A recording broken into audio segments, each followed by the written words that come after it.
The second derivative test. Our learning goal is to understand and use the second derivative test for finding local maxima and minima, which also can include technically not max and mins, things like points of inflection. Okay, so we're going to use that. Make sure you've watched the previous video on concavity. Okay, so concavity and the second derivative, which is the video just prior to this in the playlist. Make sure you watch that because this stems exactly from that, and that's all assumed knowledge. We're going to learn through example here. Describe the shape of the curve y equals x cubed minus 3x squared at the point where x equals negative 2, and then when x equals 2, and then x equals negative 2. I got ahead of myself there. And then determine the coordinates of the point of inflection. Okay. Now, let's assume that this is a tech-free question, although we could use tech to check our final answer. Okay. So the actual determining these things or describing these things has got to be done without a graphics calculator initially, but we'll check it with technology later on. I'll probably just use Desmos. So first things first, let's find the derivative of that function. Dy dx is 3x squared minus 6x. The second derivative, d squared y dx squared, is 6x take 6. Now we're ready to process this thing.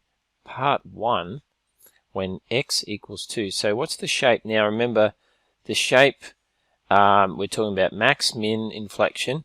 We're talking second derivative. Okay, so we need to find the second derivative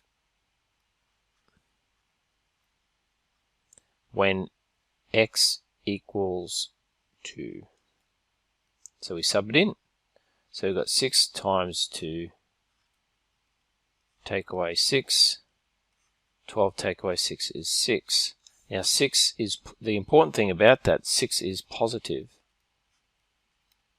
And from our previous work, when the gradients are increasing, that's when we get a positive second derivative. And so that will mean it's concave down. So you'll get this sort of shape, the tangents.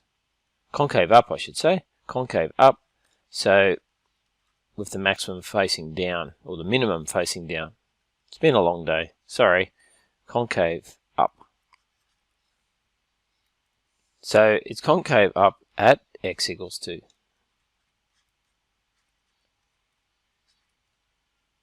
Okay, next we've got the same thing at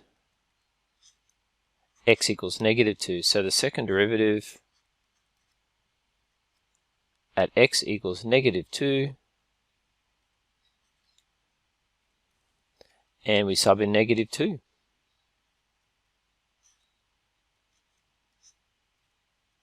So that's negative 18, which is negative.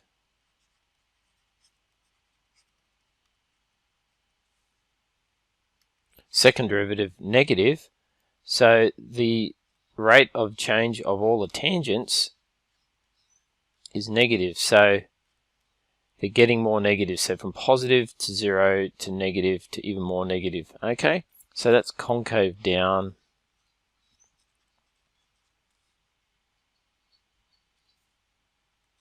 Concave down at x equals negative 2.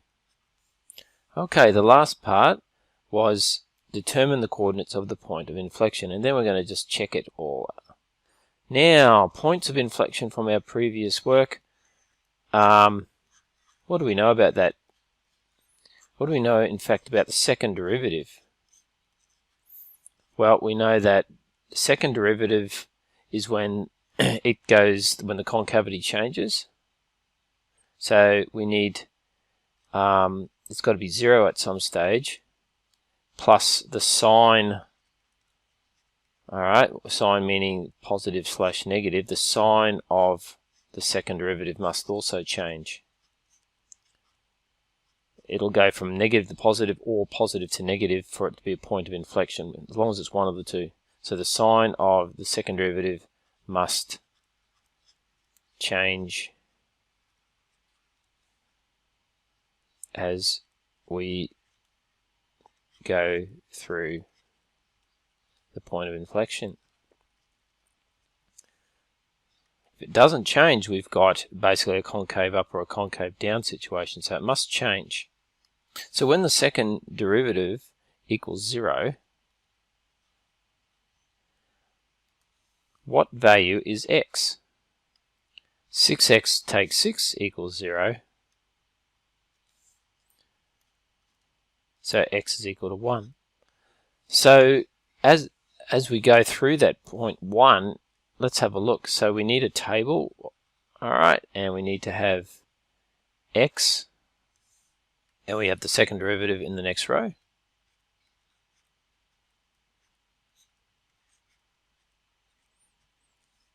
Okay, so when x is 1, the second derivative is 0. Now we need something a little bit less than 1. And also we want to keep clear of any local maxes or mins.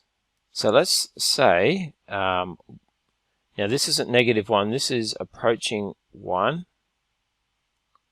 from the lower side, and this is approaching 1 from above. So think about the x-axis, alright? So if we've got 1 there, one's looking at that side, one's looking at that side, so just below and just above 1. So if we have something here, 6, if x equals 1, we get 0. If x is a little bit less than 1, okay, we get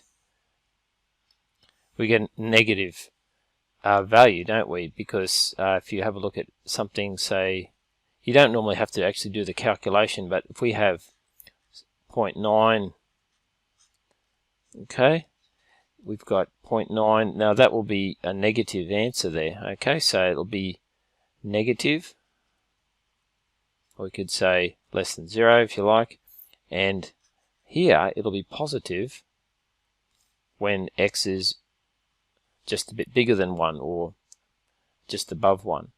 Or you'd say positive or above 0. Now that's fine. That's good. That is a point of inflection because it's 0 there and the sign changes. So it changes from negative, hits 0, and it's positive. So that is a point of inflection.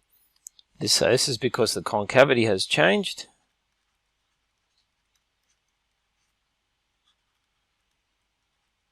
The concavity has changed, and along the way, and is so. And the second derivative is equals 0 at the point of inflection. So all I'm saying there, that's a bit of scribble, okay?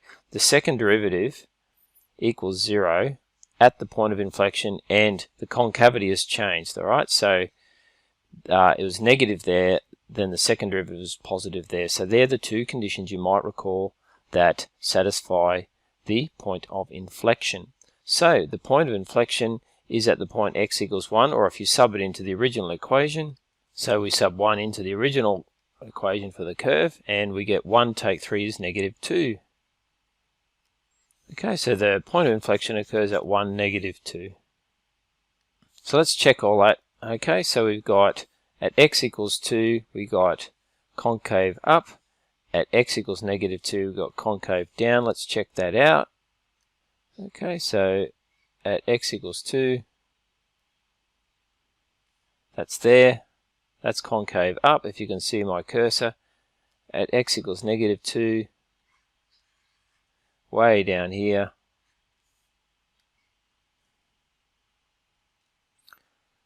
it's concave down at x equals -2, concave up at x equals 2, x equals -2 there. Okay, it's in the middle of a concave down section, and we saw that at the point 1, -2, zooming in on that, we've got the point of inflection seems pretty reasonable there. That's where the concavity changes.